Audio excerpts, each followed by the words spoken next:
Guys, రీసెంట్గా popular OTT platform అయినటువంటి Amazon prime వీడియోలో తలకోన అనే మూవీ అయితే స్ట్రీమ్ అవుతుంది కదా. అయితే నేను ఆ మూవీని జస్ట్ ఇప్పుడే చూడడం అయితే జరిగిందండి.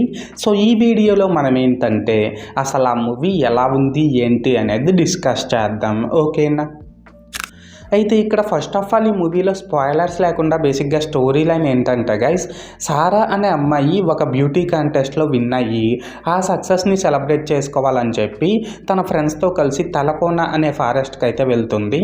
సో అలా వెళ్ళిన తర్వాత ఆ పార్టీలో ఈ సారా అనే అమ్మాయికి ఒక మినిస్టర్ తమ్ముడితో గొడవ జరుగుతుందన్నమాట. అయితే ఇక్కడ ఏంటంటే గైస్, సారాకి ఆ మినిస్టర్ తమ్ముడికి మధ్య గొడవ జరిగిన తర్వాత అసలు ఏం జరిగింది ఏంటి అనేది మనమైతే మూవీలో చూడాల్సి ఉంటుంది. సో మొత్తానికి అర్థమైంది కదా స్టోరీ లైన్ ఏంటి అనేది. అయితే ఇప్పుడు ఈ మూవీ ఎలా ఉంది అనే విషయానికి వచ్చేసినట్లయితే గైస్, మూవీ నాకైతే అస్సలు నచ్చలేదండి. అండ్ ఇప్పుడు ఈ మూవీలో నాకు కనిపించిన ప్లస్ పాయింట్స్ ఏంటంటే, ఈ మూవీలో నాకైతే పెద్దగా ప్లస్ పాయింట్స్ అయితే కనిపించలేదు, జస్ట్ ఒక 2-3 కనిపించాయి. అవి ఏంటంటే, ఇందులో కొన్ని పొలిటికల్ సీన్స్ అయితే పర్లేదు, బాగానే ఉన్నాయి. అండ్ ఇందులో క్లైమాక్స్ ఎపిసోడ్ని కూడా బాగానే డిజైన్ చేసుకున్నారు. లాస్ట్గా ఏంటంటే ఇందులో సినిమాటోగ్రఫీ వర్క్ కూడా బాగుందండి. ఫారెస్ట్ విజువల్స్ అన్నింటినీ చాలా రియలిస్టిక్గా చూపించారనే చెప్పాలి. సో మొత్తానికి ప్లస్ పాయింట్స్ విషయానికి వచ్చినట్లయితే ఇదన్నమాట మ్యాటర్. అండ్ ఇప్పుడు ఈ మూవీలో నాకు కనిపించిన మైనస్ పాయింట్స్ ఏంటంటే గైస్, ఈ మూవీలో screen play and story narration ఈ రెండు కూడా చాలా కన్ఫ్యూజన్గా ఉన్నాయన్నమాట.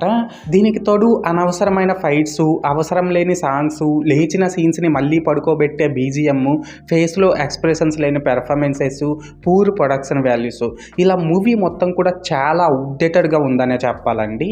అండ్ ఇక్కడ మెయిన్గా ఏంటంటే గైస్, మన టాలీవుడ్లో ఒక మంచి పేరున్న అజయ్ ఘోష్ గారేమో ఇందులో డ్రగ్స్ అని, సైంటిస్ట్ అని, సంజీవిని అని ఇలా ఏవి పడితే అవి చేస్తుంటారన్నమాట.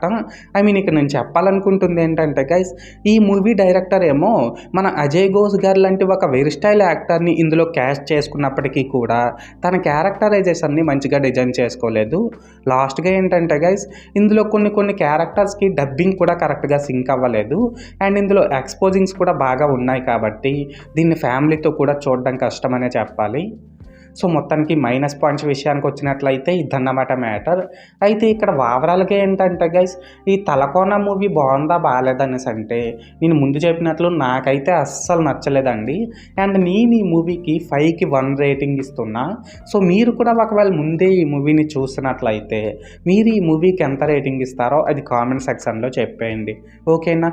అన్నట్టు చెప్పడం మర్చిపోయానండి బాబు, మీరు ఇంకా మన ఛానల్ని సబ్స్క్రైబ్ చేసుకోకపోతే వెంటనే సబ్స్క్రైబ్ చేసుకొని నన్ను కొద్దిగా సపోర్ట్ చేసేయండి, ఓకేనా. This is Lokesh signing out. జై హింద్.